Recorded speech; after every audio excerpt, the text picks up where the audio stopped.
Hi, welcome to the Change, Grow and Transform series.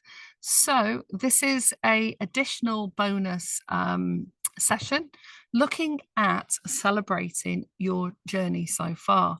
So regardless of whether you're new to the journey, you're new to the Change, Grow and Transform series, and you're new to personal development, or you've been doing it for years and you decided to come along with me on this journey, it'd be great to hear in the comments or even send me a personal email, melgbb555@hotmail.com, to let me know what it's been like for you, what you've liked so far, and if there's any topics I haven't covered yet.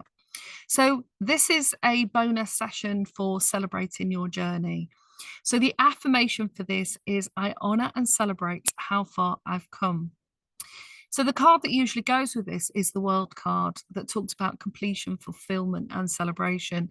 But I wanted to just get you to think about any of the steps that you've taken so far that you can celebrate on your journey, regardless of how small they look to you. Even if this just means that you've had some things on your to-do list, and rather than procrastinating, leaving them, you've actually got out there and done some of those tasks, planted your flowers, started at the gym, doing a 10-minute walk every day. Whatever it is that you started doing, it's really important to review what that is. I normally do that every Sunday, have a review of what I've been doing in the week, and then have a look at what your goals are for the coming week, but also to celebrate that. And it represents the culmination of all your efforts and the joy of achieving your goals. We get dopamine hits when we know that we have achieved some goals, and we need to create shorter bursts of activity so that we can get those dopamine hits. Because once we realize that we feel good more and more, that can be the fuel that motivates us to continue on the journey of whatever it is that we're starting to implement.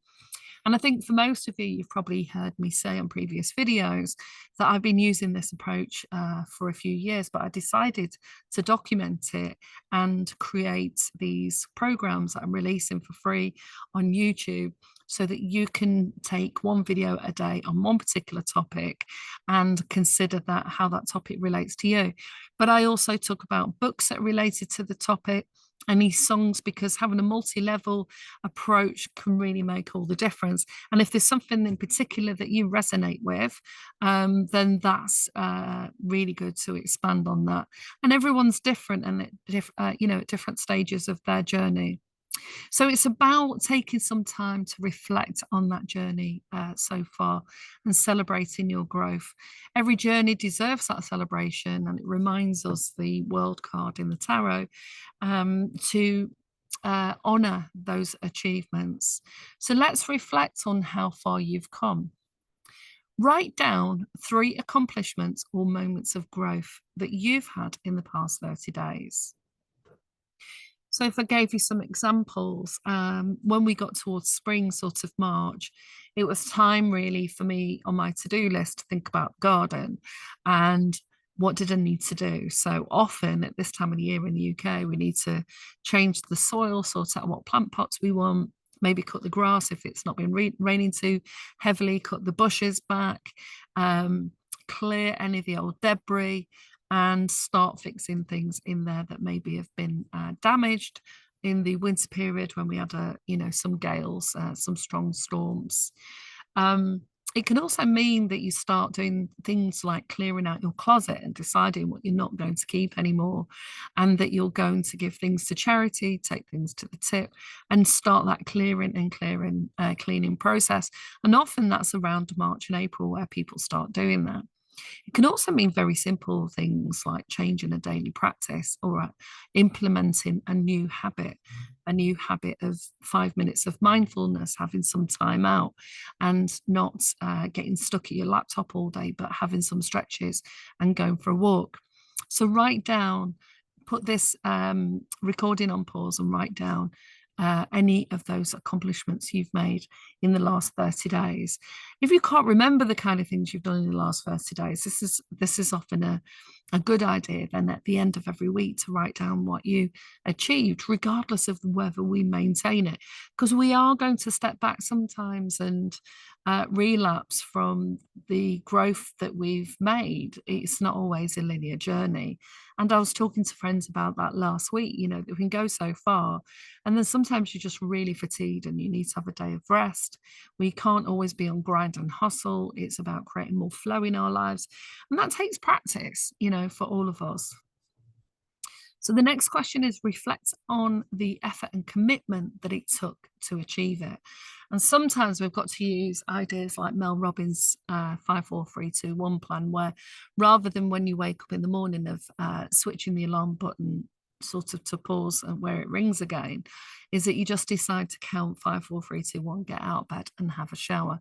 And often people say that if you can just do those two things, that can be enough to get your body and mind moving, so that you can then decide how the rest of your day can look or is looking. And celebrate your progress with a small reward or a gesture of self-care. Buy some of your favorite, bath salts, bubble bath, get your car or van cleaned, do something that, that feels like a reward. It doesn't often have to be food, because we know that if we're on a fitness plan, then having some food can feel like we've actually delayed the rewards that comes with that plan. But celebrate your progress, share it with somebody who's going to celebrate with you too. So the journal prompt for this is, what accomplishments from this journey are you most proud of? How have you grown or changed over the past month? And what practices or insights will carry you forward into the future? So for people at different phases of the journey, say you're having a new fitness journey, you've never been to the gym or swam before. So initially you might take it easy and do 2 or 3 swims a week of 10 minutes. That's what I did when I went back in October. I wasn't sure how my body was going to respond, and I couldn't push it too hard, because it can, impact you mentally when you're trying to do other things, make you too tired. So you have to sort of work out, where are you right now? What can you do right now? And then what are you adding to that? In recent weeks, I've gone back to the gym as well, and I started lifting weights. But I forgot one day that I was sort of doing it, pacing that too, and ended up doing a similar weight session to what I used to do over a decade ago. Luckily, I had a few days off, and it took me a few days to recover, because it really hit me hard. But the feeling of being able to lift the weights and not have my body go into inflammation, which can happen when in the past we've had burnout or fibromyalgia or chronic fatigue, is your body can really massively react to exercise. So a lot of people are told to go and do more exercise, but it can have a counter effect if we don't gauge that properly. And sometimes we can be scared of pushing ourselves too far, because of the previous experiences of doing so, and then feeling wiped out and fatigued for days. If you're not in that space and you've already got a plan and it works for you, it's just a case of, have you made a shift or change? Have you reviewed that? And what practices or insights will you carry further forward into the future? So I'm going to carry on doing what I'm doing for the next month, until I travel again, because it helps. Traveling's great, being in my camper van's great, but it can be tiring. Too much driving, can have an impact. So consider that, and consider this bonus session as a way for you to think about how you need to celebrate what's been going well for you. And I look forward to hearing more from you in the comments, or send me a message in the email. But do like and subscribe. And the program that's on here at the moment is level 1 and level 2 program, and I am going to be offering groups who sign up to my email list or contact me directly to a program that's going to be offline, that will be geared at those who have already done quite a bit of personal development work. But I look forward to hearing some more, and carry on doing what you're doing well.